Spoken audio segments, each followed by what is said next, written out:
Welcome, guys. If you're just joining us, welcome. This is the Victory Maxine Show, and welcome to the best ever Telegraph podcast.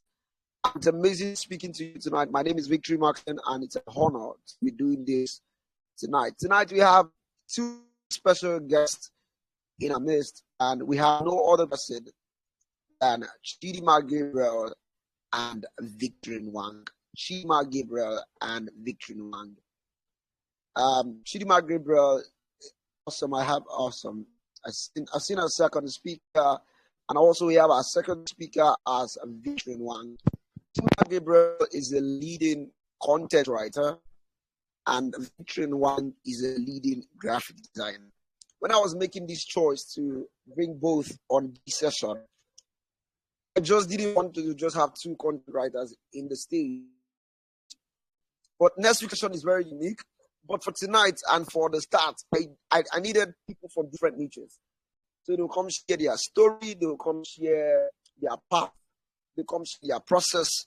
And it's going to be an amazing one, as I'm going to be asking them questions you possibly are you're looking forward to getting answers to. And it's going to be amazing. We'll have like between 3 to 5 minutes for them to answer a question, between 3 to 5 minutes at most, right? For them to answer a particular question. And these questions are just going to give you answers that will guide your entrepreneurship journey. So, yeah, Chidima, say hello to us. Good evening. And tell us where you're joining us from tonight. Okay, thank you so much for having me, sir. Good evening, everybody. Welcome. Good evening, everybody. Joining from Abia State. Awesome, Chidima, welcome. It's great. Awesome, welcome. It's great to listen to you from Abia State. Welcome. Thank you very much for honoring our invitation. Do not take this for granted. You are welcome, and we celebrate you. Thank you very much. Yes, Victory, you have the mic. Victory, can you tell us your name and where you're joining us from tonight? Hi, good evening, guys. This is Victory Iwang, lead designer at Creative Design Brand, and I'm reaching you from Port Harcourt, Nigeria. Victory, thank you so much for the platform. Awesome, you're welcome. Welcome, Victory. It's great to be listening to people from different cities of the world or different cities of Nigeria. We have Chidima and we have Victory. It's so amazing. So tell us, guys, where exactly you're listening to us from tonight in the most recent comments. Go to the comment and tell us where you're listening to us from tonight, just like you heard our speakers and where they are speaking to us from tonight. My name is Victory Maxine, and I'm speaking from the city of Calabar. I'm speaking from the city of Calabar, and it's amazing in the city of Calabar today. I had a physical speaking engagement, and I had to run back home to ensure that I pull these podcasts, and it's so amazing to be here. Thank you so much, Chidima Gabriel, for accepting our invitation, and it's so amazing to see you on stage tonight. I think this is the first time I'll be getting to listen to you speak, and it's an honor. And Victory Wang, it's so amazing also to listen to you tonight, and believe me, this is the first time I'll get to listen to you speak, and so I'm ready to receive, and I know you are ready to pour out. So I'm just going to be taking a session of questions. As without further ado, I know you guys are in the comment. Please pay attention, like I told you. Share this invite link to your communities, your friends, and every other person who should be a part of this. And I know this is going to be amazing, as our panelists are ready for us already. This is 8:15 already, and I think we should fly. Welcome. So I'm going to start with Chidima.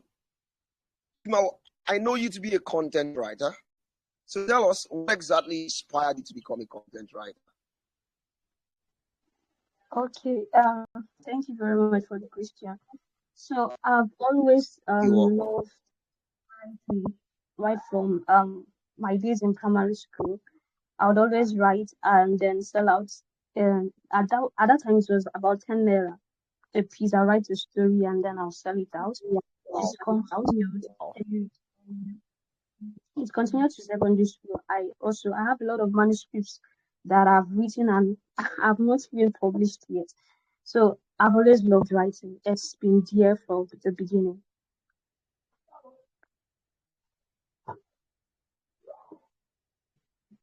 Wow, that's amazing. Did you guys hear her? Did you say something like you wrote and you were paid 10 naira for it? Yeah. Yes, that was. Oh, that's interesting. Yes, that was. Oh my God. Wow. Imagine writing and being paid 10 naira for it. Wow, that's a very great inspiration. Thank you so much for sharing that part of your story. Awesome. So thank you so much. We'll move to our next panelist. Yes. So I'm Victory to be a graphic designer. Just like he introduced himself, he's a lead graphic designer, right? So Victory, tell us what motivated you to pursue a career in graphic design.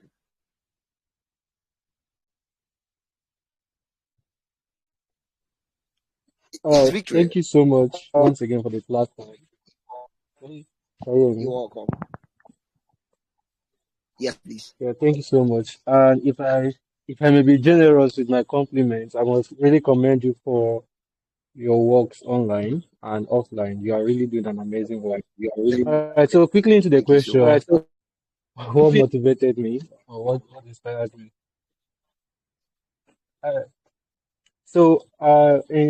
I started my design journey back then in 2021, and it was quite simple. I was broke, completely broke. Uh, Believe me, I would have also considered other skills like video editing, like motion design and all. But then at that point, I discovered that majority of my friends were graphic designers and they were making money from graphic design. So I started learning graphic design not to help any brand increase their visibility and perception whatsoever. But I started learning graphic design because I also wanted to start making money like this, like some of my friends were already doing at that point. I was totally broke. In fact, I borrowed money to register for the class I registered for graphic design. And I didn't completely believe I could actually design something until I registered for that class and it changed my mindset and all.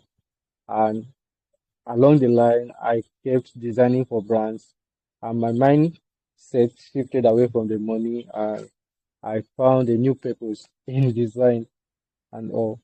So that's it for me. Wow, that's amazing. I think one thing that stood out for me from what you said is after some point you found a purpose in it, right? And then you were not focused about the money. Because a lot of entrepreneurs think people do businesses for money. I think that's the answer, the fact that you need to find a purpose in the business you're doing. I think that's very amazing to share. Thank you so much for sharing. Right. I think this will help a lot of entrepreneurs. Also, thank you very much. Chidima, please, you next.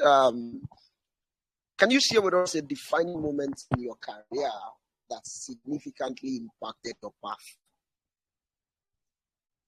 Yeah. Can you share a defining moment in your career that significantly impacted your path? Yes, please share with us.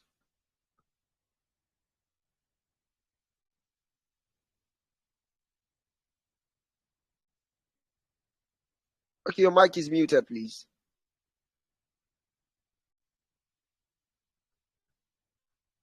Yeah, hello, Chidima. Can you hear us? Okay, I can hear you.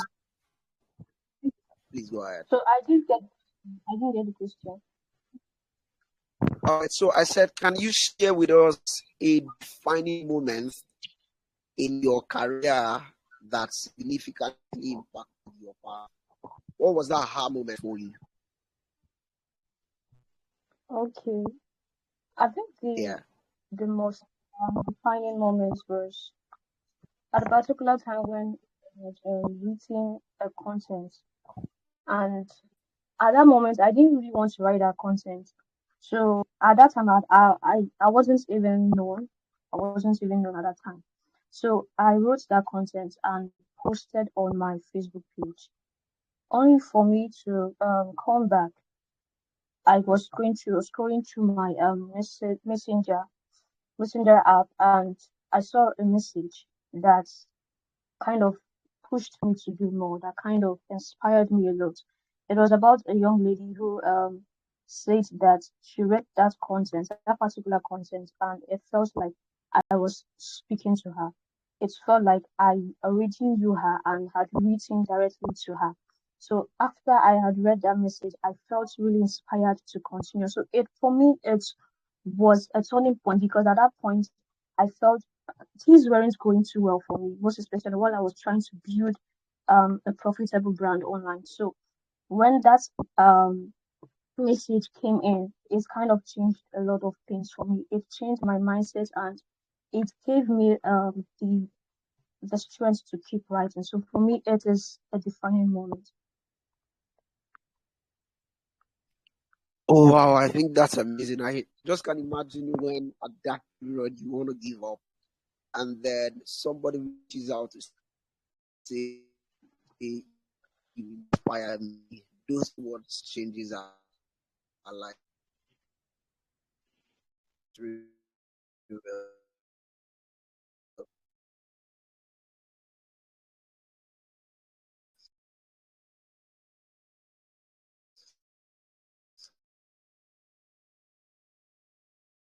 I remember, I think your story reminds or consistently held classes. It was called the Academy of Closing then. In fact, I ran the Academy of Closing more than I ran my Victory Maxim brand. Right? I found the business before I found my personal brand. Crazy story, amazing story, right? So I used to run the Academy of Closing, and then I run classes then for 3,000 naira. And then I was known as the high ticket closer, but I wasn't charging high ticket. And so this consistently happened. I was doing this month after month. And just one day, something happened. One of my students, a real estate consultant precisely, I think she just joined my class, and I think my class was one of the first class she was buying after she joined real estate. And then something amazing happened. I just saw a testimony of somebody telling me I just closed a 10 million naira deal. I was like, what?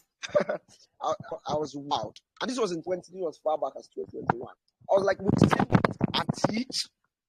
I said, yes. That same day, not another day, like that same day, I changed my price to 15,000 naira. I didn't change the content of what they were getting. That same night, I changed my price to 15,000 naira. I think that was my defining moment. Thank you so much, Chidima, for sharing. I believe this is going to be helpful for every entrepreneur listening to you, and every business owner who understand that writing, the reason you have showed us one reason to show up writing consistently. Thank you so much. Hey, Victory, are you ready for the next question? On Victory, I just want to be sure you're ready for the next one. Yes, yes. Awesome. Thank you very much. So can you share with us, or can you describe a pivotal project that shaped your approach to design? What exact project did you do that changed everything, changed your mindset about that, or that changed your approach about that? What project did you work on?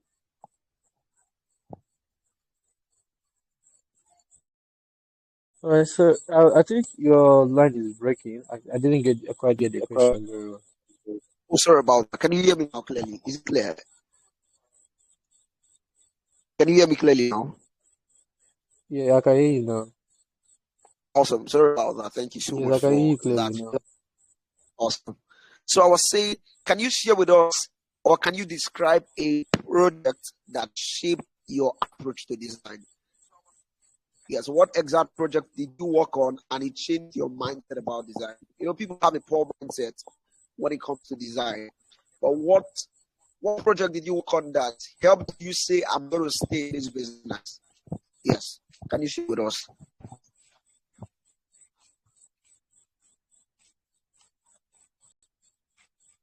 All right. So, at the point in my design career, I have always wanted to make so much money from design, but I just didn't know how it would come or how it would happen. And I just kept doing my stuff. And then one of those days, a brand reached out to me, and we got talking and all. And I thank God I was not given the opportunity to mention how much I would charge for that particular project. They just gave me the offer. This is how much we This can pay you for now for a start. We are going to review the price and then increase later. Yeah, oh yeah, wow. Yeah, I can hear you. Please, can you hear me? uh, please. I can. Can you hear me? Yes, I can. Yeah, I can Okay. hear you. Yeah, so they reached out to me, gave me the offer, and I was given the opportunity to state my price. I would have probably given the price that is they mentioned, and I took up the offer, and it was not really something difficult. And so how import- I saw how important my work to them was. I saw how much they valued my work. Even though along the line I made some mistakes, well, they were they were able to just overlook my mistake because of the quality of my work, and they would prefer me to others. There was actually a time that I think something happened, and they told me, okay, for now they will not be able to work with me. They need another designer, and I said, okay, it's fine. So they went back, searched for another designer, and that designer almost messed up their brand. Their perception online started decreasing, and after some months, or is it 2 months, they had to come back to me to reinstall the contract and all of that. And I kept designing for them. That alone changed my mindset, and completely, it really changed my mindset. I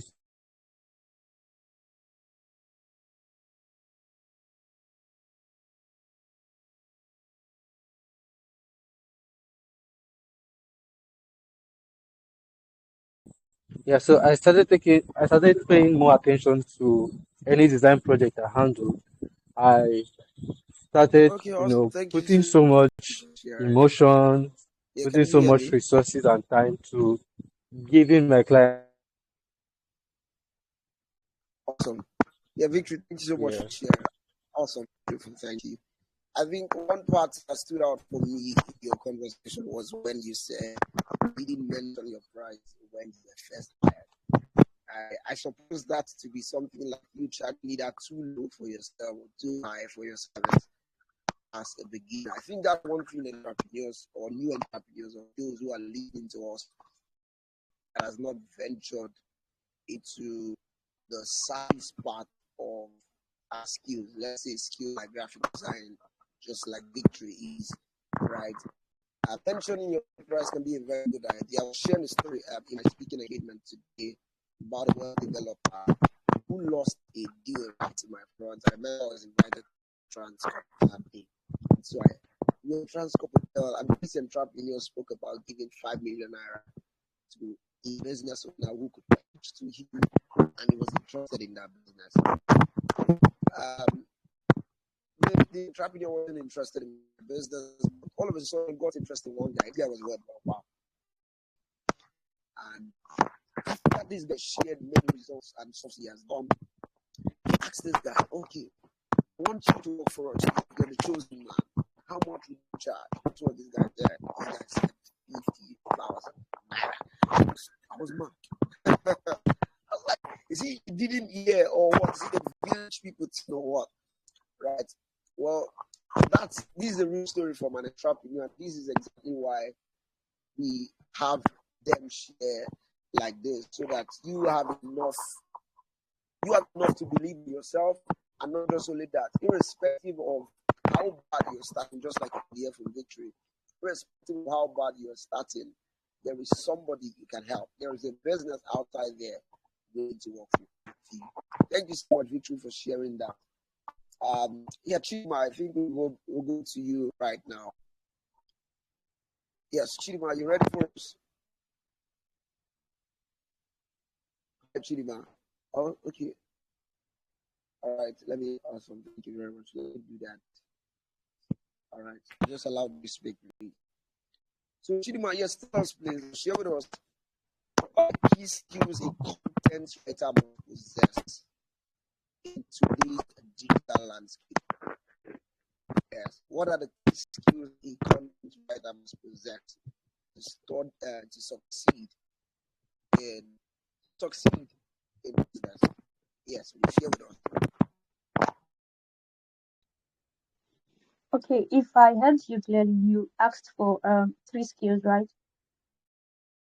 No, I said key skills, not just 3 of them. If there are more than 3, please do share with us. Okay. As a content writer, if you really want to succeed in this age, because the content writing industry is kind of saturated, a lot of persons are trying to succeed. Then one of the things I would tell you is to stay updated with information. That is, you should be someone who researches more, because if you are not your knowledge will always give you an edge in this industry, like I'd always tell my students. So if you want to make it in the content writing industry, you have to stay updated with information. You have to stay updated with, yes, information and proper knowledge. So you should be someone who yearns for more knowledge. You should be someone who yearns for more knowledge. Another thing is that you should be able to read more. If you want to succeed and then in the content and writing industry, you have to be able to read more. You should love books, because like I said earlier, your knowledge will give you an edge in this industry. This industry is saturated. Everyone is competing to reach the top. So the industry is very competitive. If you want to stand out, you must first be someone who researches more, someone who goes for more knowledge and information, someone who reads more. Another thing is to maintain your voice, to maintain your writing style. I always tell my students that your writing style is what separates you from the crowd of writers in the world out there. Many content writers write like others. Because someone is succeeding in this way, they now write like others. So if you want to succeed in this industry, you have to maintain your writing style, be consistent with it. That is all I can say for now. Oh, thank you so much. Anything from what Chidima said, and I think one thing that stood out for me was research. She spoke about read. She spoke about maintaining your writing style. The one thing that stood out was research. Why that stood out for me is because a lot of business owners are writing what they like. Yes, and it's that unfortunate. You're writing what tickles you. You're writing what amazes you. So the problem is it is not amazing your ideal customer, right? So to ensure that you are writing what appeals to people to buy, for them to buy, please ensure you do what Chidima says, read more, you research more, you maintain your writing style. Thank you so much, Chidima. That was phenomenal. God bless you. All right, yes, Victory, over to you, please. What are the essential tools and software a graphic designer should master? What are the essential tools and software a graphic designer should master? There are a lot of tools on the internet, right? And a lot of persons are distracted. So tell us, what are the essential? What is important? What are those tools a graphic designer should master? Yes. All right. Thank you once again for the opportunity. There are several tools. Let me quickly say there are several tools that would help you stay effective and efficient as a graphic designer. Regardless, it is not always about the tools. Okay, it is not always about the tools, but the tools are important. The first tool, should I put it this way? The first tool as a designer you need to master is mastering the right mindset for design. There are two places design are made. First in your mind, and then on your application. You would have to transfer the design from your mind to your application. And if what you have in your mind is not premium, there is no how something premium can enter your application. Okay, so many designers today who are what is it called? Whose design are not actually standing out is not because they have not mastered their tools. As a matter of fact, I have seen quite a lot of persons, and I'm learning from quite a lot of persons who have so mastered the tool but do not know how to create something premium from it.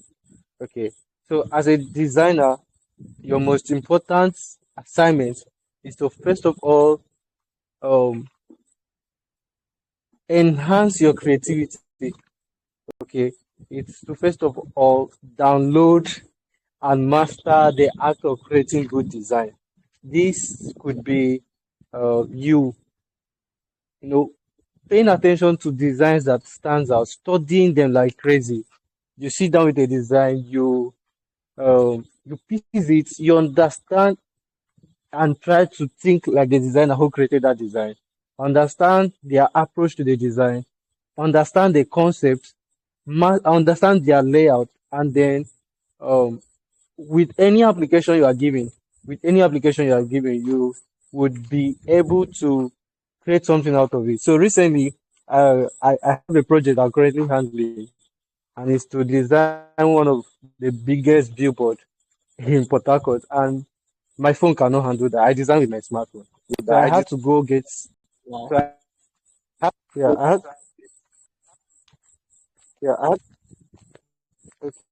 okay. So I had to go get a laptop, to design with Photoshop. And believe you me, I don't use Photoshop to design. And so the interface is still strange. But I have designed something so beautiful with Photoshop just because I I've already done the design in my mind. And so the tools is there. You can always navigate your tools. You can always navigate any tools. I've never bought any course on Canva, but I've made a design on Canva.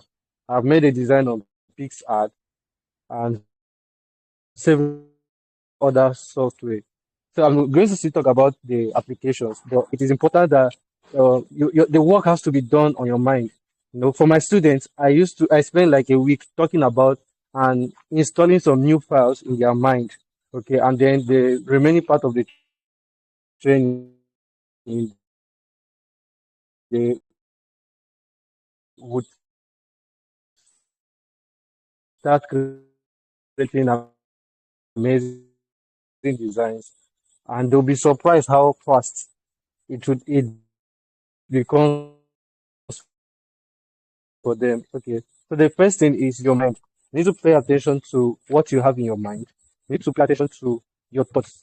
You need to pay attention to what you see and the information you grab in. There's what we call concept bank. Let it not be that your concept bank is full of poor and wacky designs. Okay, so you have a lot of work to do on your mindset, and in the process, it will help you believe that you can create something beautiful.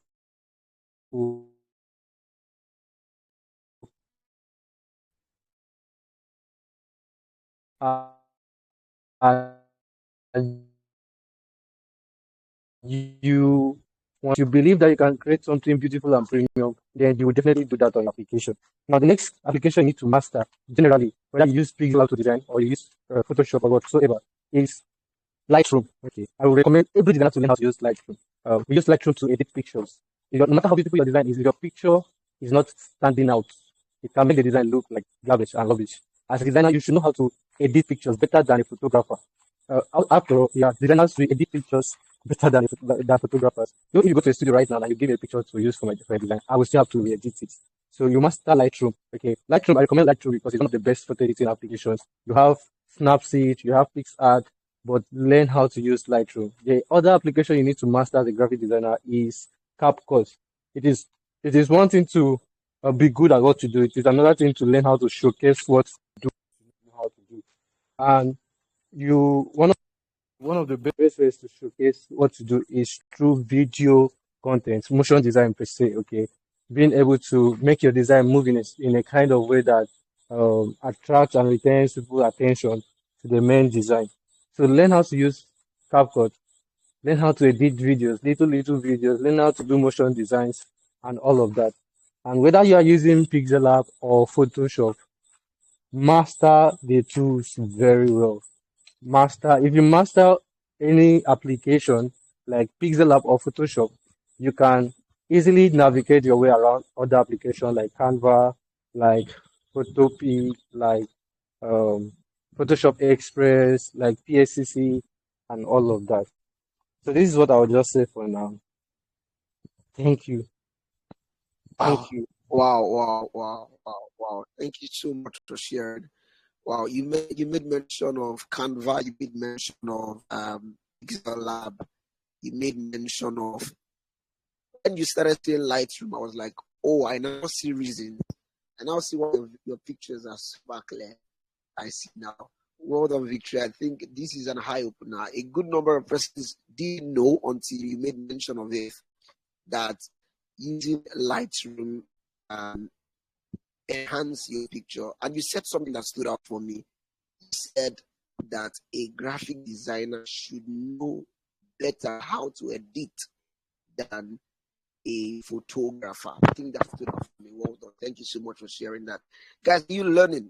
So if you're a graphic designer and you're listening to these tools made mention of, please get them on your device and start making use of them. You do not know, maybe that exactly is what will make you stand out as a graphic designer. Thank you so much, Vicky, for sharing. And wait, do you realize that? Do you know why I brought up Chima Gabriel and Victor Wang?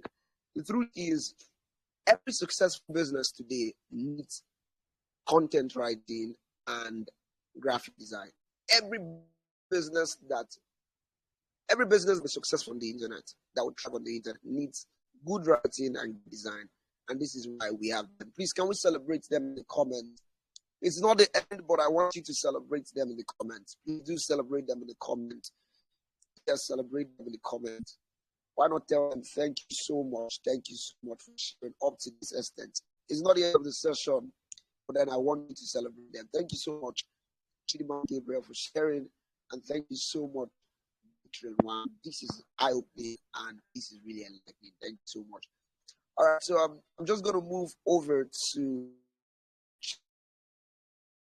Chidima Gabriel. I have a special question for you. How do you exactly stay creative and avoid writer's block? I am trapped in this a lot, especially people who write, right? I discovered that people try writing and they stop writing. So how do you stay creative and avoid writer's block? Please share with us. Okay. I've received this question a good number of times. So Right. there are a lot of things I do. There are a lot of things that I do to stay away from writer's block. The truth is that writer's block is something that you can't um it's something that you can't skip. It's just in the life of every writer out there. It is just you understanding that there are ways to overcome it. Like this week I discussed about writer's block with my students, and I shared different steps that have helped me stay up to date. And one of them is that I am someone that reads. So staying away from writer's block, whenever this writer's block comes in, one of the things I do is to at least leave my surrounding at that moment, because it always comes. Leave my surrounding at that moment and then look for somewhere that is very calm. One of the things I also told them is to leave your environment at that moment. Look for somewhere that is very calm and meditate. Think about your why. Your why is the reason why you started writing at the first place. So you have to think about your why, meditate, and you see reasons to continue, because many writers out there have left the industry because at some point in their lives they faced writer's block and they felt they couldn't continue anymore. So I always tell them to remember your why, the reason why you started writing at the first place. So the next thing is that I read books. I have a lot of books that I get to read. I even have most of them that I'm here to read that I bought, I read because reading gives you more knowledge. It gives you more writing ideas. A sentence in a book can go a long way in providing lots of content ideas for you. So I don't just read, I also observe. I'm very observant with I'm very observant with my environment and all of that. So I can get stories from just looking around, from looking maybe listening to a conversation. I can get stories from just watching a scene and all of that. So aside reading, you should be very observant. Like I told my students, Nigeria is a continent on its own. It is just you being observant. Nigeria has a lot of content you can write on. So you just have to be observant enough. The next thing I always share on my WhatsApp status is that I listen to podcasts a lot. I listen to them a lot. I always spend my time listening to podcasts.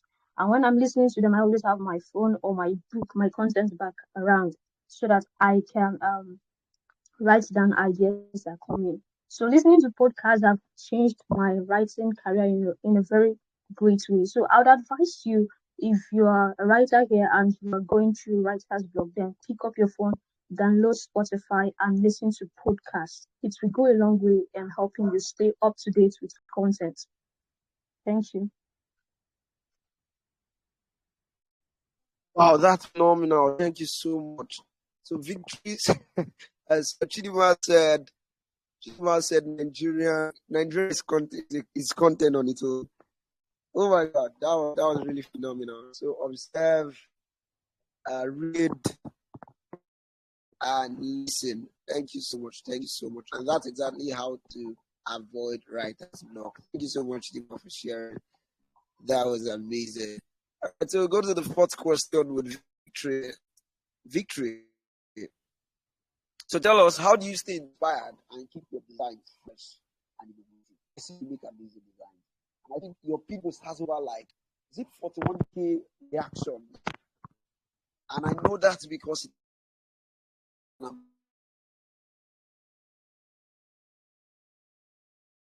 amazing design. So tell us, Victory, how do you stay inspired and keep your designs fresh and innovative?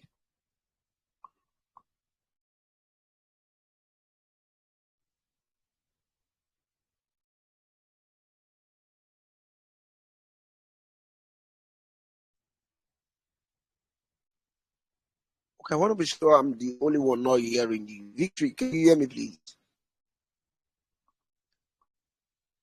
Okay, if you can hear me, kindly mute your mic and unmute it again. Let's see if we can hear you properly. Awesome, please mute it again. Wow, we can hear you. Okay, you know what? Maybe just exit and come back. Let's see if that changes anything. I can hear you. Or guys, if you can hear him, just go to the comment and type 131. You can hear him, go to the comment and type 131. So I think, Victory, do something for us, please. Maybe we can exit and come back. Yes, just to be sure that we are not missing an important update you're saying. Thank you so much for doing that. Thank you so much for doing that. Awesome. So what? Awesome. Is here back here? Awesome. Yes, you can unmute your mic now, please. Is Victory here? Okay, yes, Victory, please unmute your mic.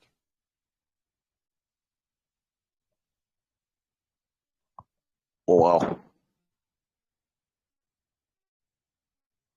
Yeah, Chidima, please give me a feedback. Can you hear Victory? Since you can unmute your mic. No, I can't.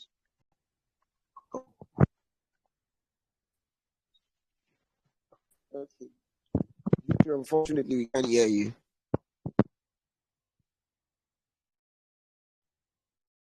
Okay, thank you so much, Chidima, for that feedback. All right, please, can you hear me now? Oh, Victory, sorry, we can't hear you. How about now? Can you hear me now? My God, what's the challenge? Also, we can hear you now. We can hear you now. Yes, we can hear you now. Thank you so much. Yes, so tell us. Yes, let me repeat the question again. Hello, can you hear me now? Yes, I can hear you perfectly, perfectly, perfectly. So let me repeat the question again. So you All think right. that? Thank you once Yes. again. So, yes, please. We can hear you. I can hear you properly. So the question is how do you stay creative? That's not your question. Your question is this: how do you stay inspired and keep your designs fresh and innovative? I see that on your Facebook page precisely. I think your pin post, if I'm not wrong, has over 41K reactions, right? So how Yeah, do you, 39K. and that's because, yes, 39K, okay, great. And that's because your design is amazing, right? So how do you stay inspired and keep your designs fresh and innovative? Yes, please share with us. Okay. Thank you again for the opportunity.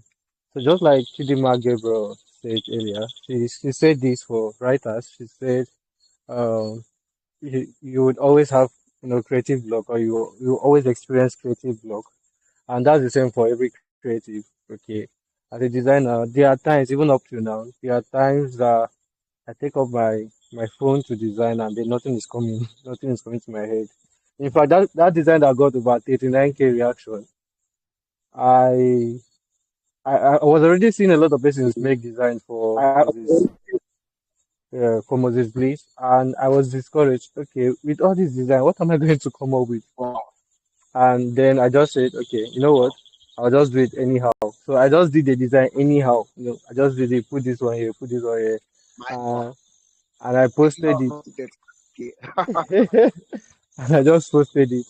Okay, and only for me to wake up. My friends even woke me up and said, "This design is flying," and all of that. So here is one of the things for me.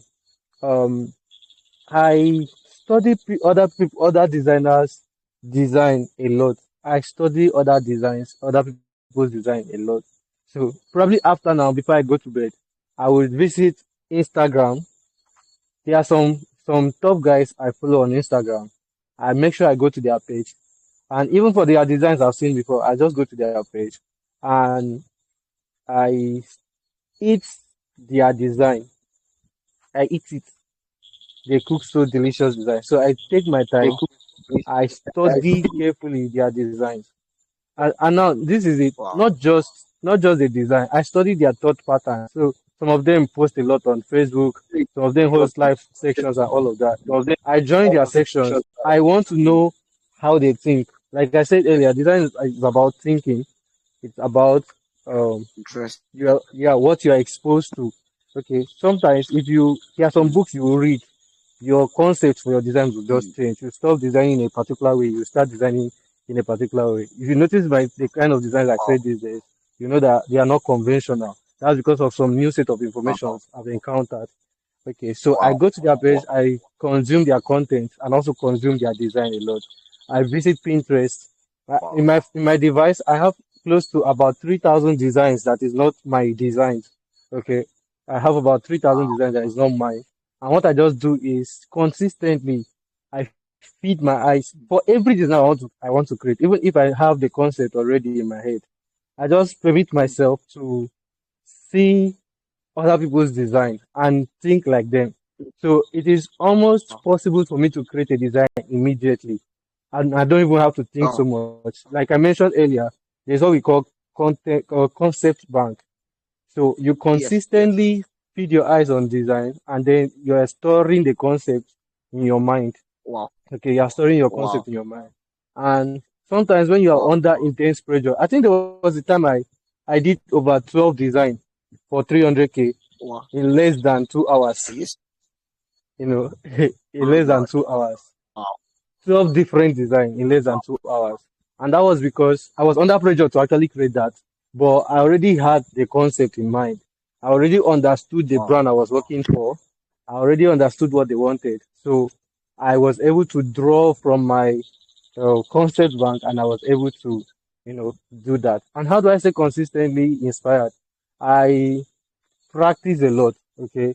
There is never a day, Interesting. except there is no light. There is never a day that passes that I don't design something. I have designed more than 3,000 plus design with my phone. Okay. So I make sure that every single day Wow. I make a design. Every single day I make a design. And if you do this as a designer, always consistently and you always have be inspired. You always be inspired. Then one last thing is leave your room. Designers, we are so used to our space. Leave your room, take Yeah. a stroll, Right. go to places and all. In Port Harcourt, if you if you're an outdoor person a lot If in you're Port an out, Harcourt, you would learn new you styles would of play. concept. You see different billboards, banners, Mm, and posters everywhere. And the guys who are creating this stuff mm, are top, designers. And you would definitely be learning from, from their stuff and all of that. And sometimes through interactions as well.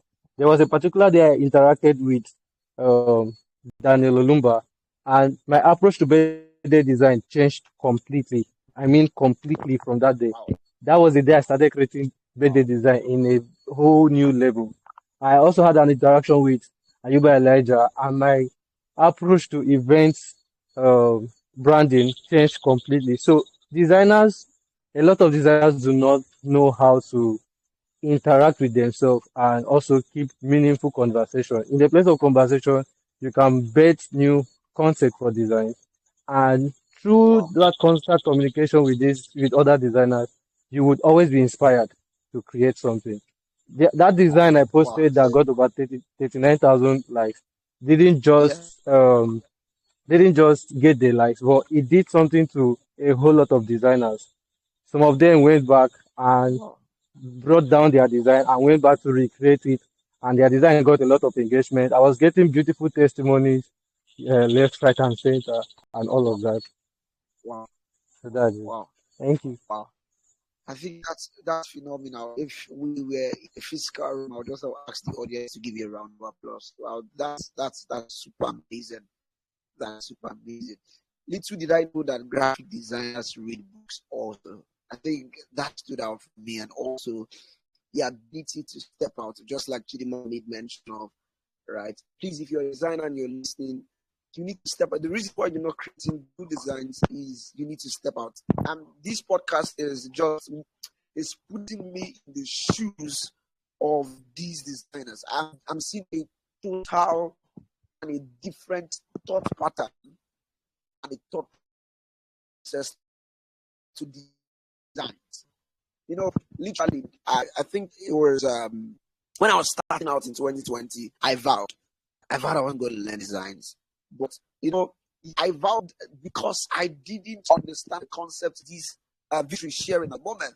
Right? You just see designs are just designs, but they see it in a deeper perspective, and that's why they resort out with. He just said he said he made over 300,000 to design. Was it 12 designs? Vic, please confirm for me. Is it 12 designs? Yes, yes. So 12 designs, 300,000. If I was to do a division of that, because I love money division, that's 300K divided by 12. So how much were you paid per design? That's crazy. That's almost 15K if I'm not wrong. Or 300K divided by 12. Okay, Victor, I want to go back to you again. And because a good number of persons are here, they're not just designers here, they're entrepreneurs here. And I believe they're learning a lot. So I'm going to ask you, how much do you charge per design currently? How much do you currently charge per design?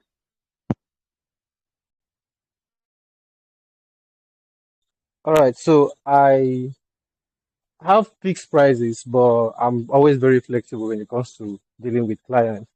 Okay. Yeah, because there are some clients who can pay me better than my price list, and then there are some clients who may not be able to afford my price. But the list price I charge for a design right now is 15,000. That's the very least. If anything is going to make Wow. me go below that, Wow. then it would either be my student handling the design or some other person handling the design. But the least I charge for design Are is you 15,000. wow? There's somebody who's a designer listening to me quickly today who is charging still 1,000 naira per design. But here is Victor who is charging 15,000 naira for one design. Like, this is phenomenal. Please, like I may mention, it's a physical hall, but since you're in a virtual hall, please give Victory a round of applause. Thank you so much, Victory. I think this has helped a good number of designers. I think I can see people who are designers. Yes, from their bio I see Anik Amarachuku, is a designer. I see Bora Wanganga, a designer. I see Abdul Rahman Yusuf, a designer. And am I seeing again? Please, this is why you should have your bio. Okay, I see Divine Freeman is a designer. These people are taking out lessons from you. And those who are not just designers, I believe that they are taking concept. They are like, okay, if design can pay this, my business can also pay this. This is the importance of this podcast. Thanks so much again, Victory. Chidima will go to you right now. Now, people speaking so much about SEO, right? And SEO, guys, is search engine optimization. So tell us, what role does SEO play in your content creation process? Does it affect your virality? Please tell us.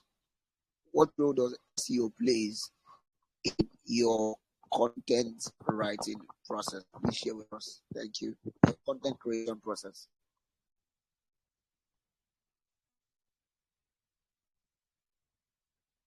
Yeah, I think your mic is muted, right? What role does SEO play in your content creation process? Hey, Chidima, can you hear us, please? Okay, while we're Chidima, right? I was watching a video on TikTok, and I started creating videos recently, and I saw one video that spoke about SEO. What stood out for me was that person spoke about leveraging SEO even in video content, like not just I do hashtags and all of that, right? But the person was, no, that's not enough, right? The person says that you note no different search engine optimization, note some keywords and say those words in your videos. I was like, wow. So does the algorithm affect the fact that I said something? And I was like, okay, I think that's something to try. That's the power of SEO, right? So yeah, Chidima, can you hear us right now? Hey, Chidima, can you hear us?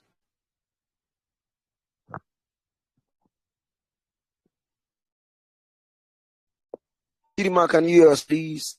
Oops. All right, I think we'll get back to Chidima. Or Chidima, if you can hear us, I think your mic is still muted.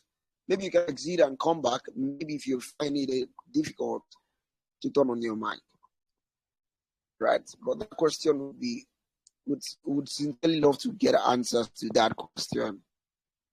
All right, so Victor, I think I'll get back to you again before I go back to Chidima, while I think maybe she fixes one or two. All right, so Victor, the last question I asked was about how much you charge, and I think it's an eye opener for a good number of business owners. Right, it's a very big eye opener for so many business owners that people should learn that charging low will not even get you more jobs. Yeah, and yes, I'm going to ask you a question from what you said.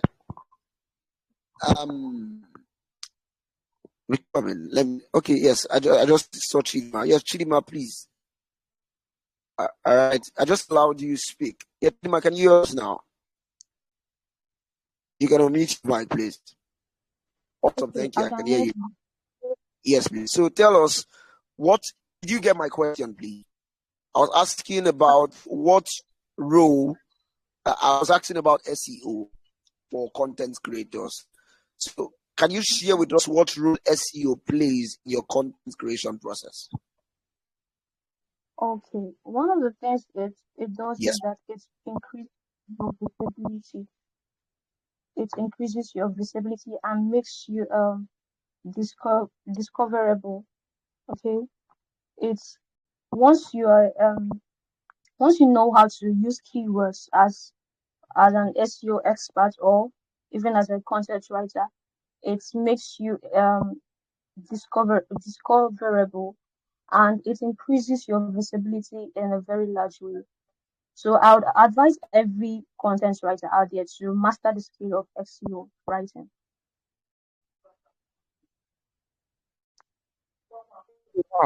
Wow. Thank you so much for that. But I'm not going to stop there with you. Just like I gave an instance, I believe you can hear me, Chidima, please. Yes, I can hear you. Awesome. I was watching a video on TikTok, and this lady made mention of something that altered my mind. I've not tried it, but then I watched that, and so as someone who creates content, and I believe content is not just about written content, right? Yes. Content is in formats, written videos, audios, and visuals, right? Someone like Victory is a content creator through visuals. So tell us, so what she said that while you make videos, you want to use some keywords in your videos, like speak the keyword. And then where I think that was on TikTok. What stood out, or maybe what made me trapped, and I was thinking, does the algorithm also pick the voice? Yes. Does the algorithm pick the voice in your content and uses that to make your content trend? Yes, please share with us. Yes, the algorithm chooses fix your word and makes it trend. I remember one of the times I posted a content. Sometimes I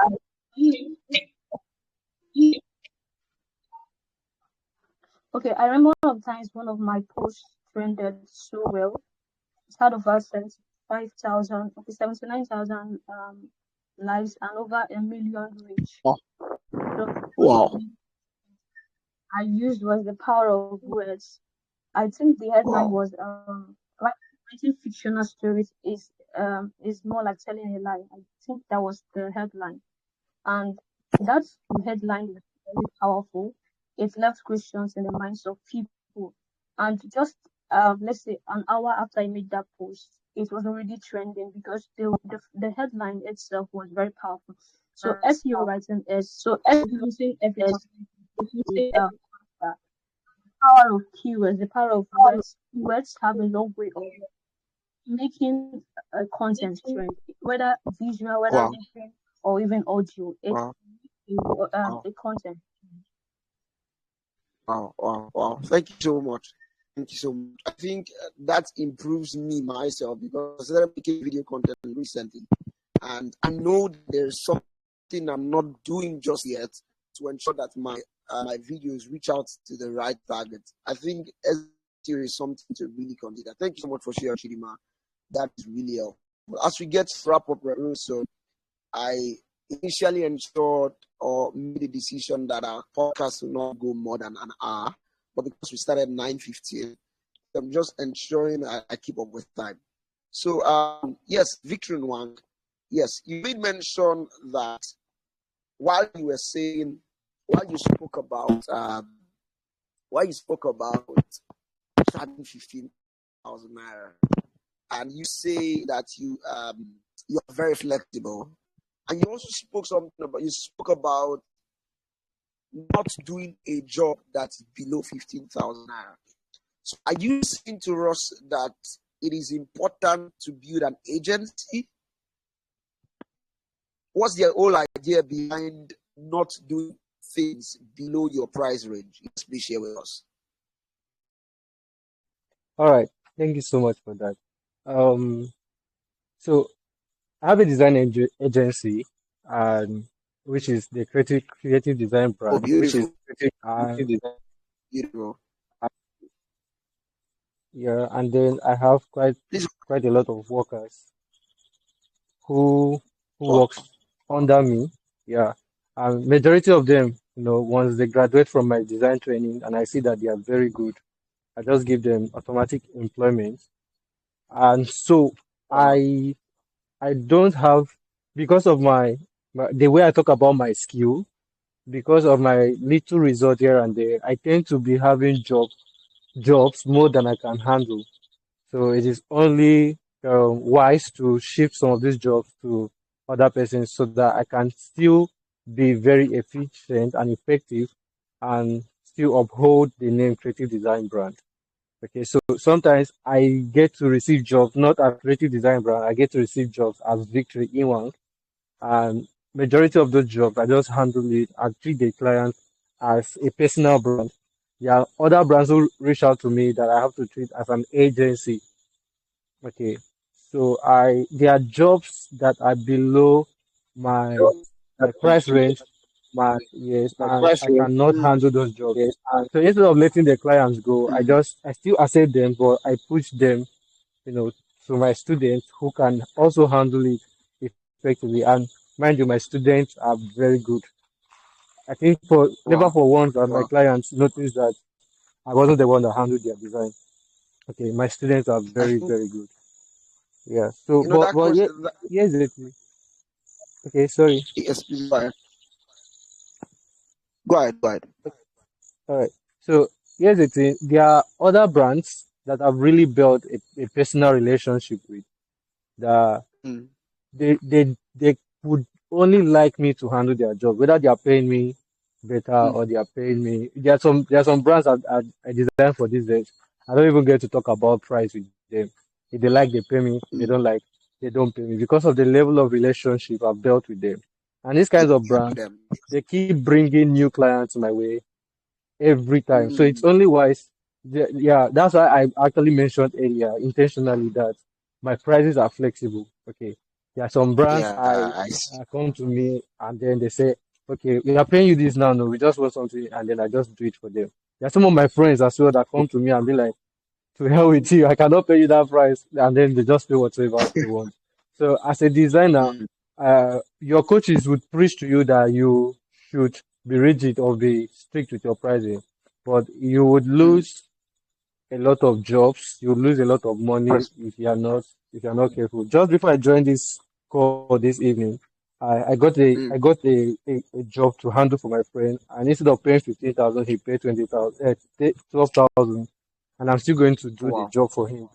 Okay, Mm. all right. So I see. you have to be well branded, but you have to be Mm. sensitive and flexible with your pricing. Okay, that doesn't mean that everybody that comes to you and then they plead that you step down your price, you just quickly do that. Okay, you should know the people who deserve. You should know the people who deserve discounts. You should know the people you should just let go. Recently this week, I have let about two clients go because even the price they were offering to give, even my students could not take up those prices, so I just had to let them go. Now, every client you let go, don't just let them go that way. Okay, um, Mm. try as much as possible to, and that's why I'll recommend Vicky Maxine's book. What's that? The name of that book again? Is it I Take a Clue? I've forgotten the name now. How to handle Uh, sections of yes, the bro. exactly. Thank How you, to my brother. handle sales objection. Yeah, I think that book really helped me. Let me seize this opportunity to talk about it. How did I even come across Wow. that book? I think once like that, I was with Gary Yemi in Lagos, and then it was Mm. one of the books he was reading, and he just dropped it on his table, and I Wow. just started reading it. Yeah, who is this guy? And I started reading the book, and I jotted quite a lot of stuff from that book, and Wow. it helped me, Wow. and it has been helping me as well. So you can get his book. Wow. I'm planning to. I'll be coming to Calabar soon, and I'm planning to get a copy. Okay, so you can get that Good book, man. and it will really help you. It will really help you. There are some clients Wow. who have the money to pay you, but may not pay you if you don't know how to handle their objections. So this That's right. That's is knowledge. Okay, this thing is knowledge. mm. And then there are some clients that no matter how good you are at handling their objection, you will still not get them to pay you. Let them go. At least they are going to leave you knowing that your price is this and your value That's you right. communicated well to them. So that is it. Perfect. I agree. I agree. Thank you so much for that. I think that's super phenomenal. Yeah, when you made mention of Dari, I remember Dari traveled to Lagos, or I think it was in Lagos at the time to attend club, and he got a copy. I'm glad you got that book in your hand and you read it. So amazing. Well done. We celebrate you. There was a reason I actually asked Victory that question. I discovered that a lot of graphic designers would rather lose businesses than to have people work for them. So I'm a business person and I teach sales, I teach marketing, and I teach clothing. And not only that, I teach entrepreneurship. I teach business owners. I teach CEOs, right? And I advise them that you can't do every single thing. And I'm glad you're hearing it from Victor himself, who is a pro graphic designer and not just pro graphic designer, but also has the initiative, the wisdom to understand that he can't do every single thing. You'll burn out if you feel you can take all jobs.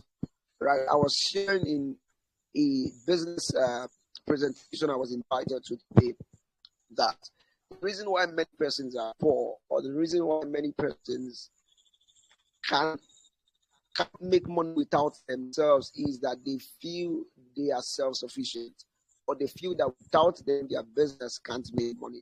That's a problem. The fact is, a business means you can have other people work for you and with you. So I love the way Vic puts it.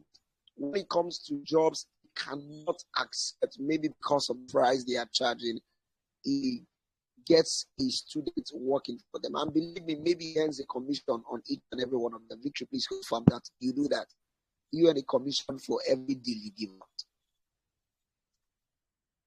Yeah, there are some of my students that I've placed on monthly salary, and then there are some other ones that I will just have to, yeah, there are some other ones that I just have to give them commission for every project I allocate to them. Yeah, and then there are some other students when the jobs are very low, there are some other ones I just give the jobs so that they can have, jobs to upload to their portfolio and all. So that's it for me. Yeah, but Thank you so much. I think I that's am actively working towards having I'm still working on my agency. Probably towards the end of this year, every single person that works under me should be on my payroll before the end of this year. Wow. I think that's phenomenal. Please give Victory a round of applause. This is beautiful to hear. Thank you so much, Victory, for sharing. Yeah, Tima. Yes. I think this is the second to the last question. I've seen many of your posts go viral, and as a person, I wonder, how do you do these things? Yes. How do you? And I want to ask you openly, and to the benefit of every single person listening to this and would listen to this. How do you get your posts to go viral?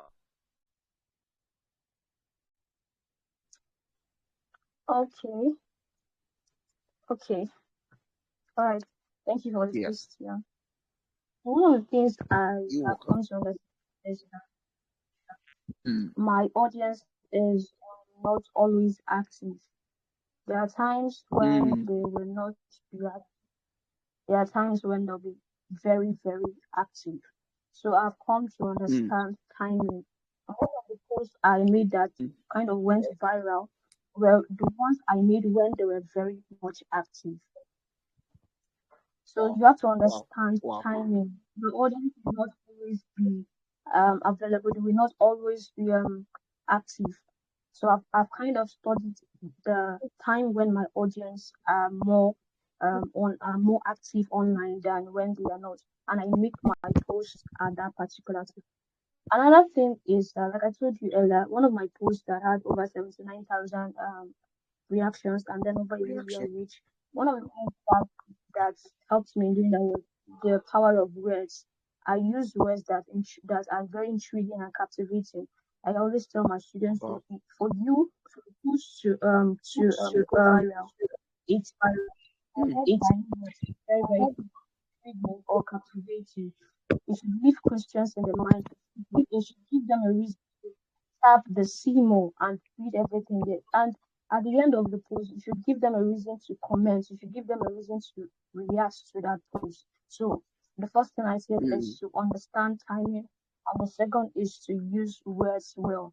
Your headlines should be very, very intriguing and captivating for you to attract people, for you to attract them, for you to attract the trending of that post. Another thing. Wow. I think that's yes. Please share. Go ahead. Stories. Most of my content I tell stories a lot, and it's one of the things that have helped me helped in making the post trend. People love stories a lot. People love reading stories. You would also agree with me that you love, if not listening, you love reading at least stories. So I use that because I've understood that people love it, and so I use my storytelling skill to attract the the interest of my audience. Wow, that's beautiful. That's beautiful. That's really enlightening. And I could just imagine if someone was to pay for exactly that information, that would be some real thousands of dollars. Oh, thank you so much, Chidima. That's super enlightening. Right, where you spoke about stories and what you share, timing. You know, I think I can now agree with some persons who say posting time, right? So yes, Chidima, over to you again. Is there anything like posting time? I see a lot of creators, once it's past the posting time, they don't post. Yeah, so yes, please. Yes, I believe there's something like posting time. Like I said earlier, your audience will not always be active. And the best time to post, I tell my students, is in the morning and in the evening. Because Wow. most people, when they wake up, the first thing they want to do is to get a hold of their phone and scroll through social media, scroll to see things or to see the latest happening. That is the perfect time or the perfect time for you to make a post. And don't just make a post that leaves space for. Yes. Wow. Okay. Wow. Can you hear me? Wow. Yes, please. Yes. Okay. And Go the ahead. second thing is I can hear you. Can you hear me? the second time you could post is in the evening, because when people come back from work, they'd want to relax and maybe hold their phone, scroll through social media again to see the latest happening. So the perfect time is in the morning. I always say between the 6 a.m. to about 10 a.m. and in the evening between the same 6 p.m. to maybe towards 9 p.m. Wow. It's super enlightening. Thank you so much, Idma, for sharing that. I didn't know that, right? But I think this podcast really answered my question, and I believe a good number of our listeners it has also answered questions. So, guys, if you want to post and go viral, watch the time, watch your posting time, or make it between 6 a.m. to 10 a.m. and 6 p.m. to 9 p.m. as recommended by Chidima. Thank you so much, Chidima, for sharing. All right, Victory, let me go to you. And I think this is the second to the last question. I just have to ask this. What are some common mistakes new designers make, and how can they avoid them? A good number of new designers are here. Maybe some of them have been in business for a while, right? But we know you to be a leading graphic designer. So what are common mistakes new designers make, and how can they avoid them? Yes, please show us. All right. So, thank you so much again for the opportunity to speak. Um, I would not say designers. I would talk about the mistakes I've made as a designer. Okay, there are quite a lot of mistakes I've made, and I know better now. And the first is not documenting my process. Okay, as a designer, I think designers are quite lazy being. We are very lazy people. Okay, so we know how to creatively procrastinate a whole lot. Okay, and I remember now talking about saving your process.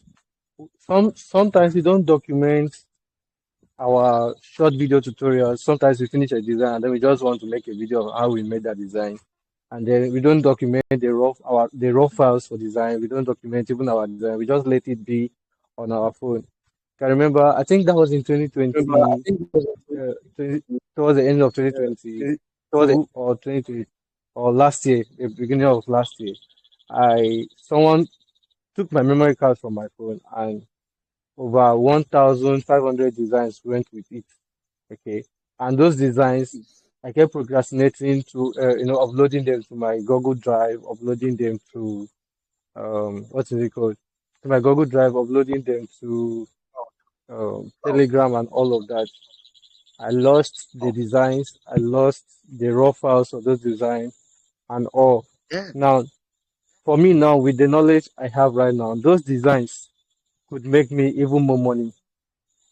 The raw files of those designs can make me even more money. Okay, but I don't have access to them again, and I can never get access to them.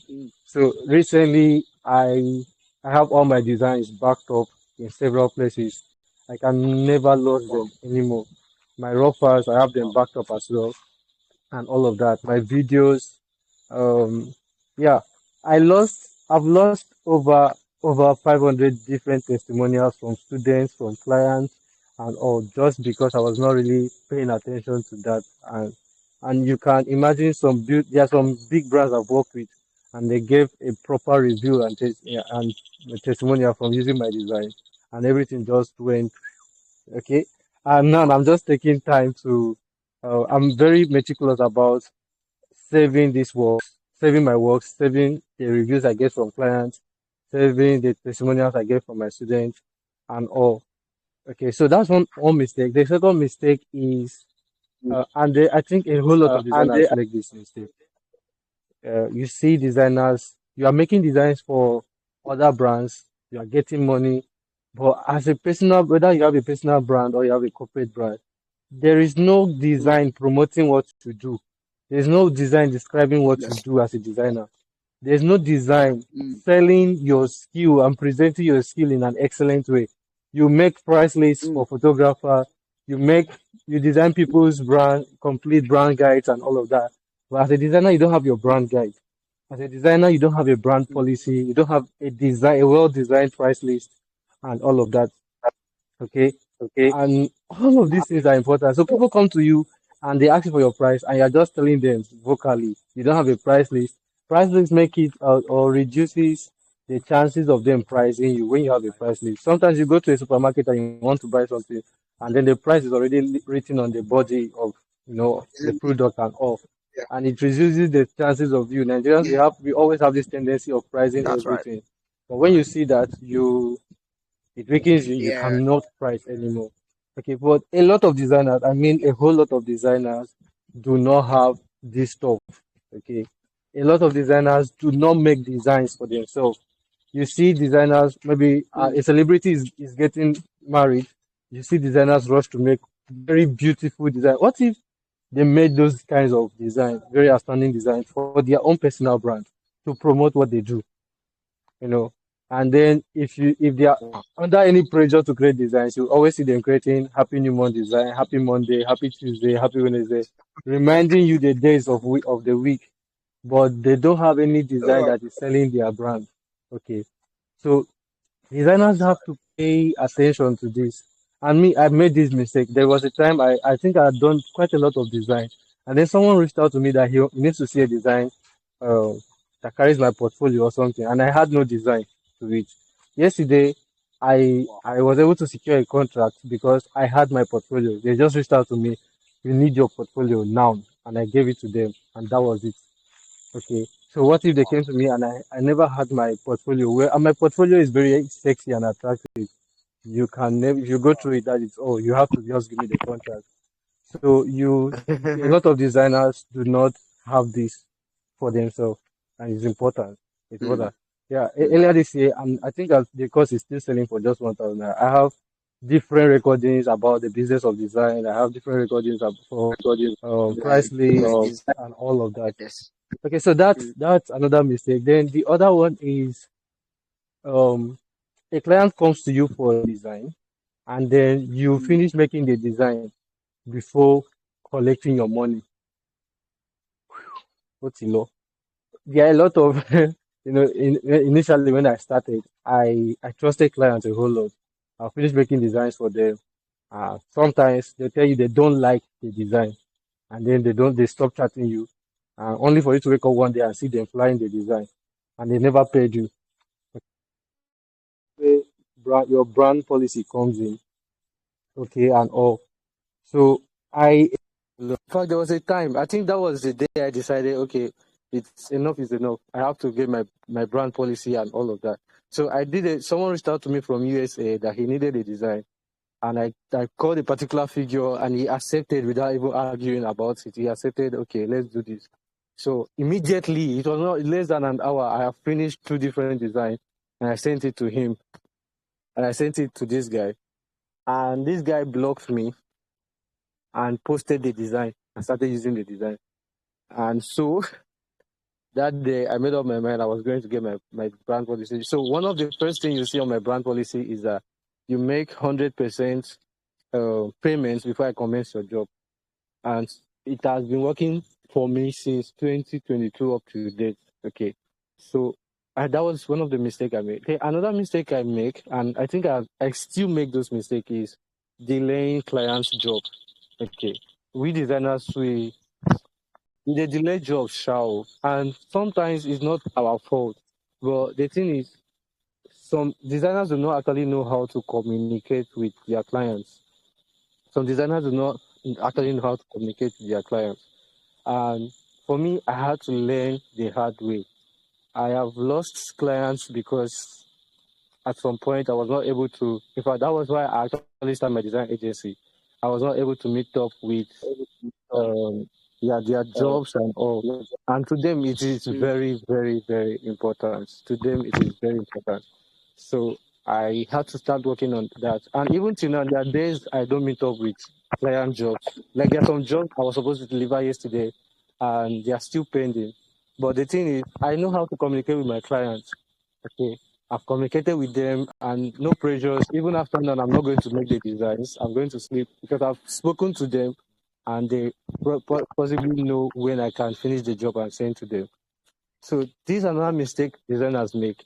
This alone has a way of bringing down your brand faster. So someone may want to recommend you, one may feel like recommending you to some other person because you are good, but he's having this feeling, what if I recommend this guy and he delays this other person's job? This person might be blaming me for recommending him. Okay. So it's designers should work on this, and that's for me what has been like number one mistake I've been making, and God is helping me right now. God is helping me right now. And I think the way out of that is structures. If you don't have a structure, if you don't have a team of people that works with you, you can outsource design. Yes, you can outsource design. You don't have to get all the money to yourself. Okay. So you get the money, you discuss with your designer friend, you pay him a percentage, and then you keep the other percentage. As such, you can still uphold your name and all. So that's it. Another mistake I am making, or I'm still making as a designer, is I don't sleep. You don't If you sleep. charge me up by 3 a.m., if you charge me up by 3 a.m., I am active. My God. 4 a.m., 5 a.m., you will get a quick. So that's the time to even get the fastest response from me because I'm very active at those times. But it has really, in some way affected my health in a I'll bounce back and I'll determine my heart. I'll be sleeping very early. And before you know it, I'm catching myself sleeping late again. Today, I'm feeling some kind of way, so I have to intentionally sleep early. Okay, so designers have to, not be winch. Try to sleep. Try to sleep. Thank you so much. And then, Thank you so much. eat very well. Eat very well. I know a lot of designers who don't eat very well. I know a lot of designers who don't. They have the money. You can afford anything, but you spend so much money on gadgets. But earlier last year, I was calculating how much I spent on gadgets and then how much I spent on food. Comparison was different. Yeah. So eat very well. Eat very well. You need to stay healthy to be able to create healthy design. Thank you. Beautiful. Thank you so much for sharing, Victory. I bet designers in the house, I try to job well. If you eat well, that's really when you can create healthy design. Thank you, Victory, for sharing. That was really phenomenal. Thank you so much. All right, so I think we'll draw the curtain here, but then let me do that with one more question for Chidima and one question for Victory. Chidima, thank you so much for being on this session. Victory spoke about 1,000 naira offer you should get. Please ensure you get that offer. I'm going to drop a link that will link you to his WhatsApp. Try to reach out to you to ensure you buy it. He spoke about all the business of graphic design. I know Chidima also has current as she's doing. I think she would speak about that also. Please, you can't afford. See, we are bringing the best of the best. Next week or next Saturday, I'm bringing about 3 affiliate owners. Affiliate marketing platforms, right? I'm bringing people who own affiliate marketing platforms, about 3 of them. They confirm, right? Yes, I'm bringing about 3 of them. They were the ones we were supposed to start with, but then you'll be listening to about 3 of them next week. Be listening to one who is the founder of a leading affiliate company in Cameroon. Be listening to Zenith Stake founder, and be listening to Nigeria Commission Hub founder. You don't want to miss next week. But then let's wrap up with our current. My God, this has not just been lessons for you; it has also blessed my life. Thank you so much, Victory. Again, I don't know how to thank yourself and Chidima. You have done amazing. So, Chidima, please, your last question. Your last question, please. Your last question. How do you measure the success of your content? How do you measure the success of your content? Why? Let me tell you why I'm asking that question. I see a guy, the guy writes, and then he doesn't have some level of reactions. He misses it. I'm wondering, is it because the post, or I don't know, but tell us, how do you measure the success of your content? Please share with us. Okay. I think one of the mistakes many writers make is that they measure the success of their content by the number of likes or reactions on that post or on that content, which is very, very wrong. The only thing I can tell you that you should use to measure the success of each content is the impact that success that content makes. The impact. Take your eyes off the reactions. I know they are very important, quite right. But when there is impact, when lives can testify that okay, this content changed my perception about a lot of things. There was a particular time I wrote down a content or I posted a content about writing a book. I used my story to teach to tell aspiring authors to get going with their book.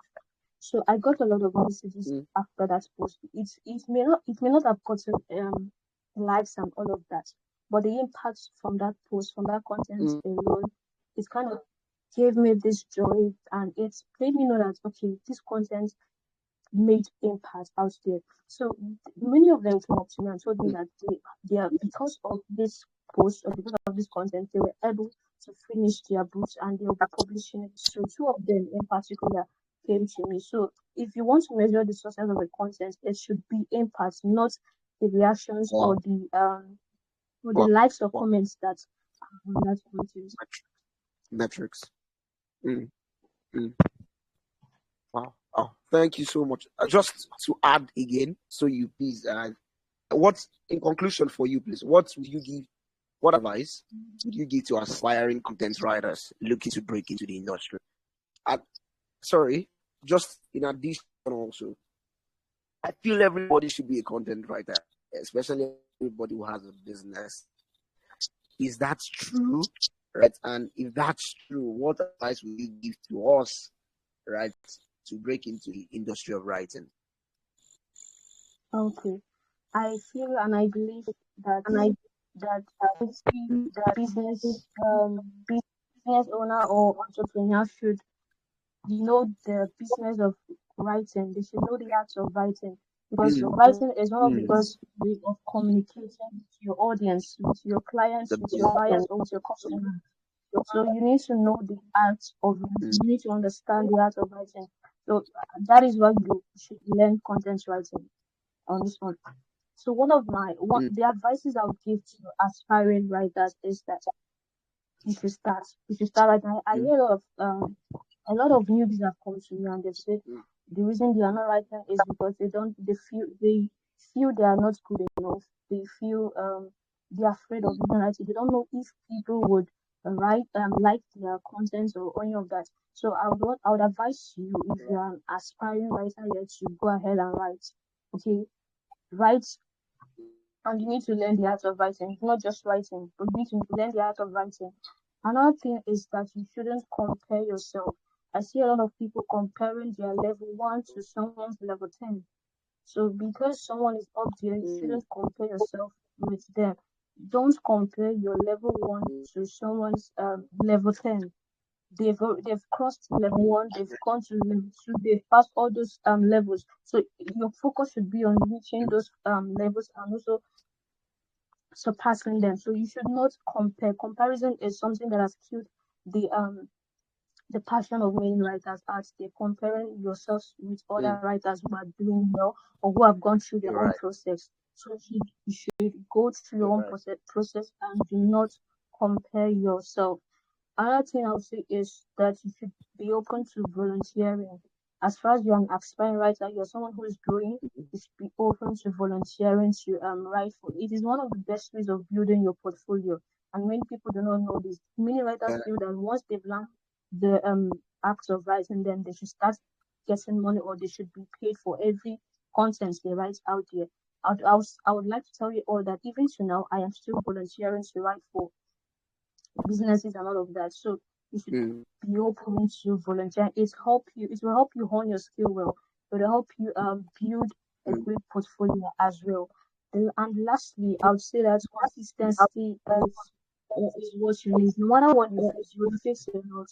If you discuss with many of the writers who are out there, they will share with you the stories of how at some point in their lives they wanted to give up and all of that. So you should be very consistent. Right. You should be consistent with writing. You face a lot, but trust me, if you stay consistent, if you stay focused, you would succeed in the writing industry. Thank you. You're right. You're right. Thank you so much. Thank you so much. I think this is phenomenal and amazing. And this is please go ahead. Okay. So another thing I forgot to say is that for your content to trend, I didn't say this earlier. It should be solution oriented. It should be valuable enough. It should provide solutions to the problems of people. Interesting. Yeah. People do not like adding problems on the problems they have already. So they are looking for solutions out there. Right. And if your content is solution oriented, it's something that provides value, it is something that provides solution, people would want to stay around you. That is one of the ways of building the like trust, the KLT, no like and trust, no like trust strategy. Yes. Yeah. Yes. By giving out valuable content out there, solution oriented content, people would not just know you, they would like you and they'll be able to trust you with their money when it comes to being profitable, when it comes to maybe holding a class or you buying your book. They would trust you because they've seen that you've shared a level of value with them. So for you to also succeed in this writing, you should be someone who posts or provides solution oriented content. Your content should be valuable enough. Thank you. Yeah. Thank you so much, Chidima. I think that was phenomenal. Thank you for sharing that deeply with us. Yes, Victory, over to you, and this is your last question. How do you balance creativity with client expectation? There are some unrealistic client expectation. Balance your creativity with client expectation. Last question. Okay. It's not always easy. Okay. There are a lot of clients. There are a lot of clients that you can never please, no matter how good you are. This is not even about how good or excellent you are as a designer. There are a lot of clients you never please. There are clients. Forgive me. There are clients we tag clients from hell. Okay. They have a very high expectation, but they don't really know what they want. They don't know what they want. And then they also feel like they are paying you too much.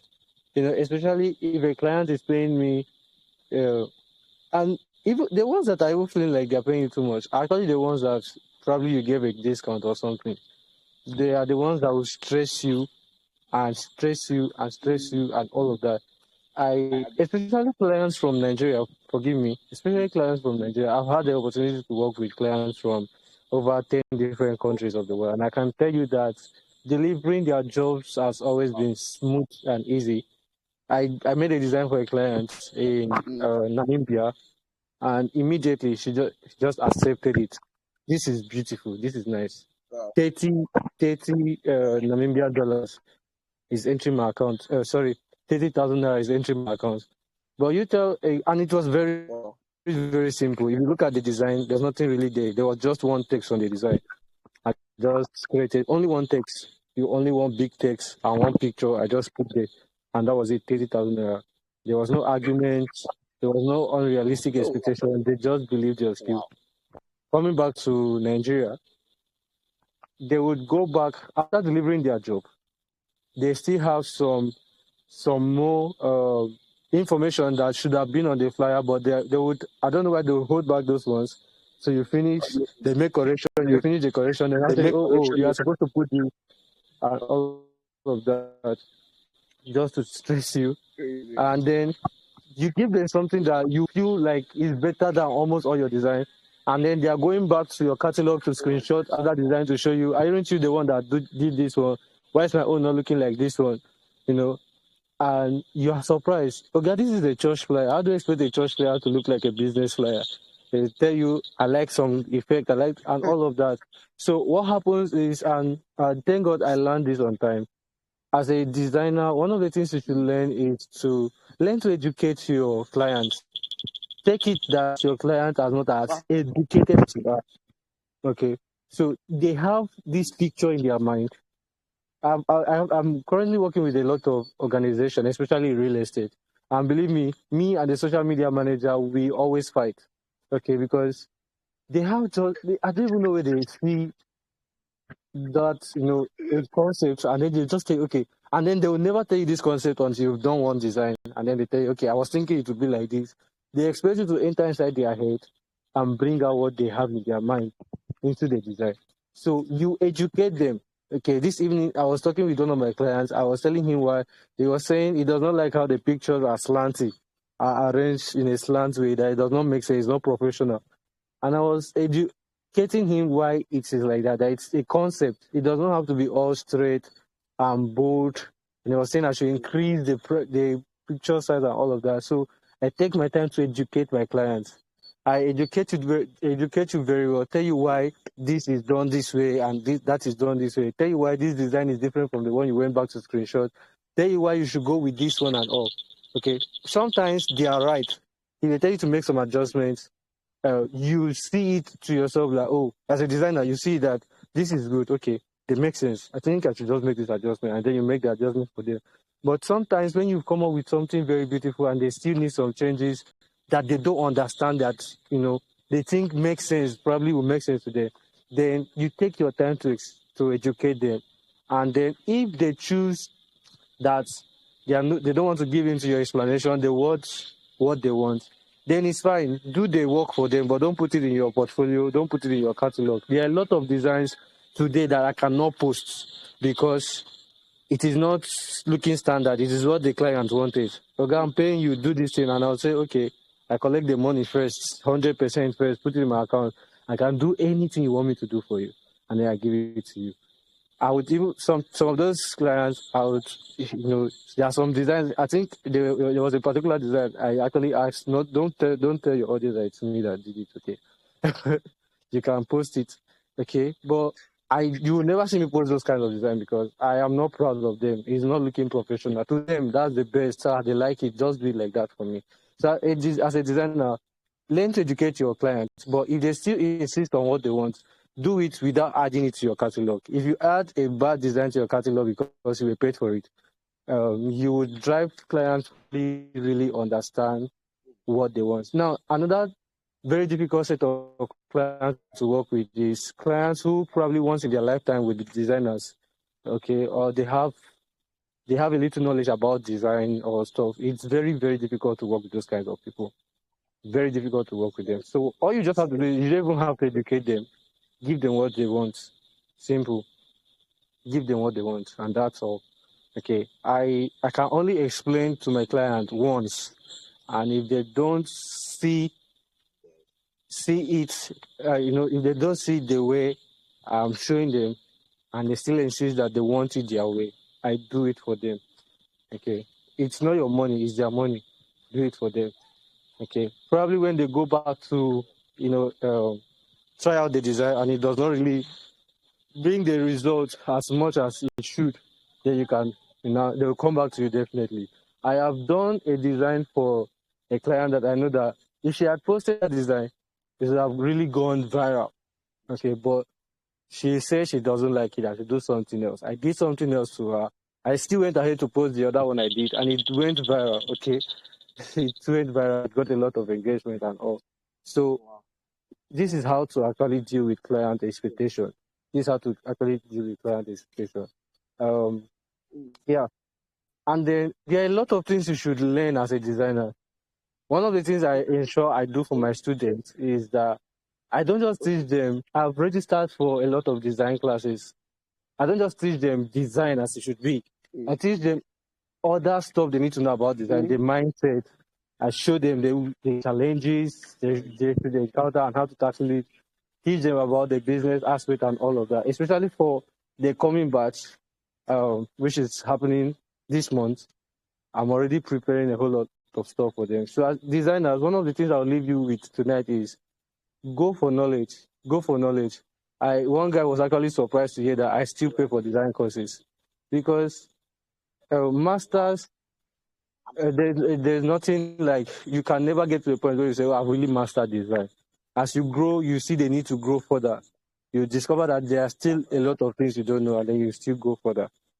So this month, I'm going to be taking over 200 plus designers on a journey to becoming creative and highly sought after designers. Thank you very much, Victor Maxine. Victory Maxine, forgive me. Yeah, it's been an amazing time here tonight. It was right. I didn't know we go up to 10 p.m. And Chidima, thank you so much. Victory, thank you so much. And for every listener, thank you so much for staying up till this time. I already planned initially from very scratch on when I got the vision to do podcast session. Right, we plan to do physical podcast, but then we're going to start with what we have, showing to you that there is no excuse for any man. And so we are starting with verbal podcast and sincerely to looking very amazing. So every Saturday you want to come catch me in this, you want to come listen to a podcast, you want to come into your favorite, right? You want to come listen to a business entrepreneur, someone who's doing amazing. So very quickly, before we wrap up this session tonight, Victory has something for us, and Chidima has something for us. But first of all, let's go with Chidima. Chidima, just tell us what you have for us tonight before we go. Thank you All right. Wait, let me take Chidima first, please. So I'll come for you, right? I know you guys have questions, but please, because of time, I can't take questions tonight. I'd love to, but believe me, I can't at the moment. And thank you for your understanding and look forward to you all next week. If you want more questions, more answers, you just have to register for these amazing leaders courses, and then you find answers to your questions. So let's Chidima, please go first.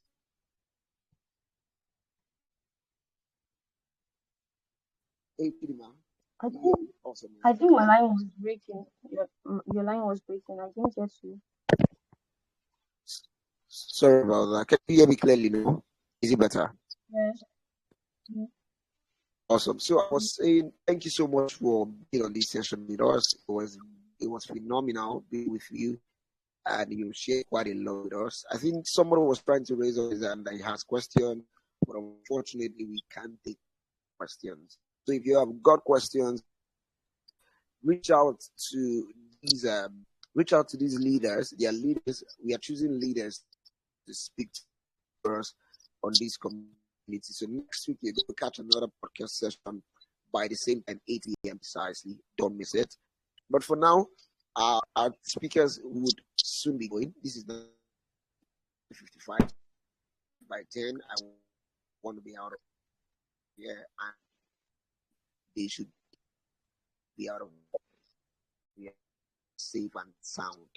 So the best way to get access to them, they have something for you. If you're listening to me, you're listening clearly, whether you're listening to the recording or you're listening to the current show. Chidima will have something for you. So Chidima, please, over to you. Okay. What you have for these wonderful audience and those who listen. Okay. First of all, you can follow me on my Facebook and LinkedIn page, Chidima Esther Gabriel.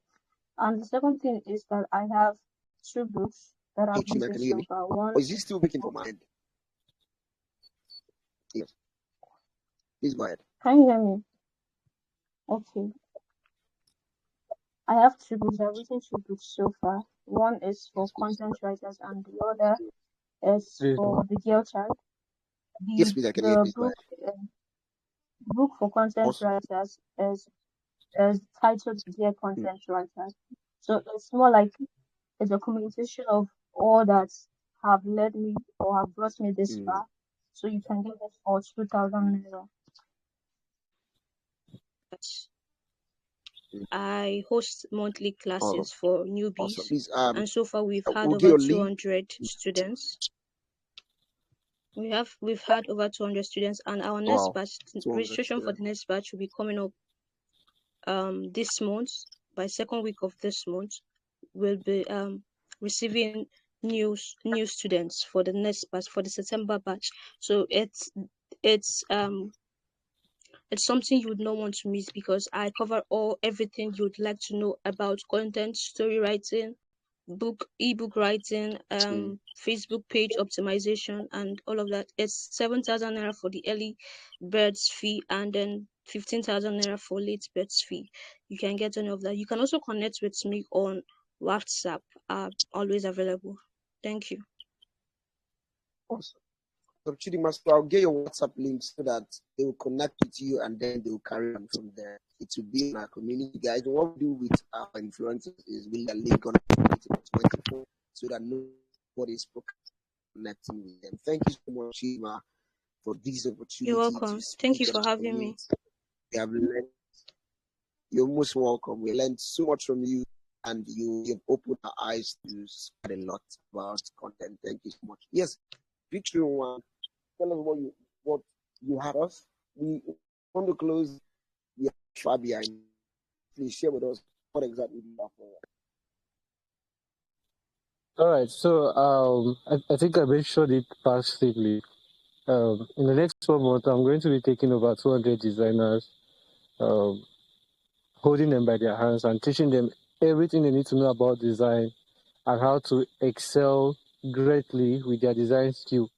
Okay, this is for you, even if your previous coaches have failed you woefully. This is for you, even if you've tried design severally and it has not been working for you. This is for you, even if you have not been making, or you've not even made up to ₦1 million with your design skill. This is for you, even if you're already designing and you want to improve your skill. This is for you, even if you are completely new to graphic design, even if you don't even know what Pixel Lab is. This training, it's for 1 month, and I'm going to take you from being a completely or a wacky design to a highly sought after design. I've been able to do this for over 500 plus students, and I've helped both myself and my students raise over 85 million in the past 4 years with their design skill. And I'll be willing to do this for you.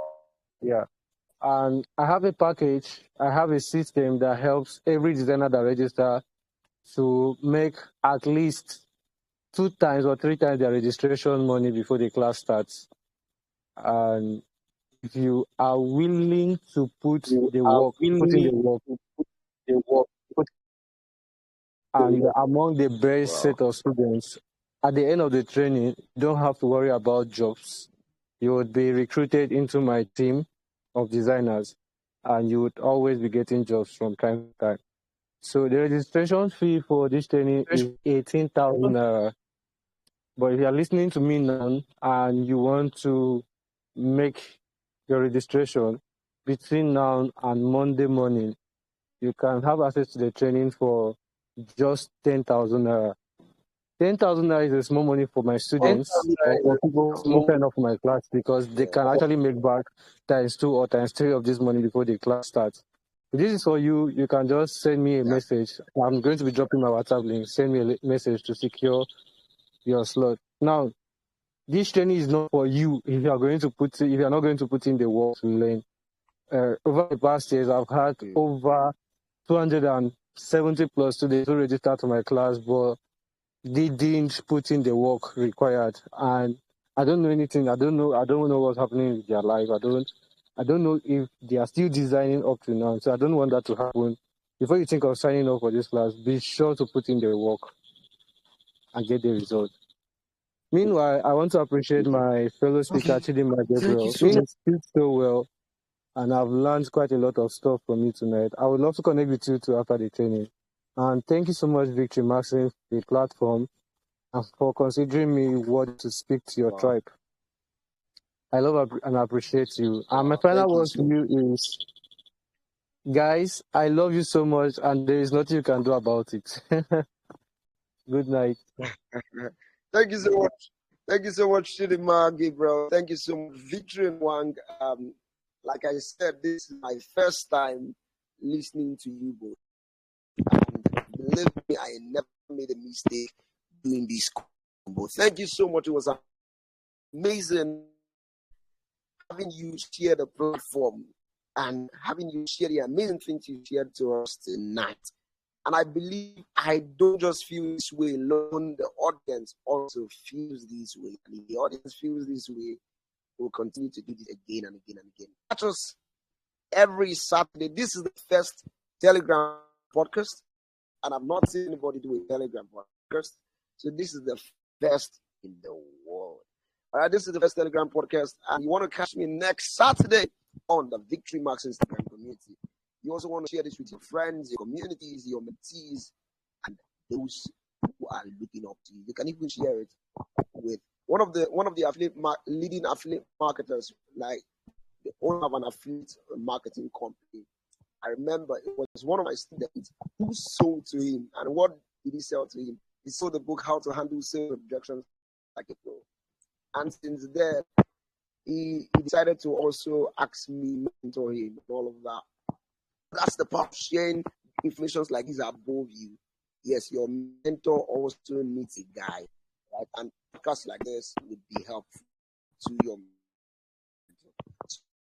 You can share above, you can share in your circle, and you can share the news. Thank you so much. This is 10:04. I didn't even plan to keep you waiting, but believe me, I am happy I did this, and I'm happy that you had money for your time. Thank you so much. I look forward to seeing you next week, Saturday, on this community, same time, 8 p.m. See you next Saturday. You are great. Good night.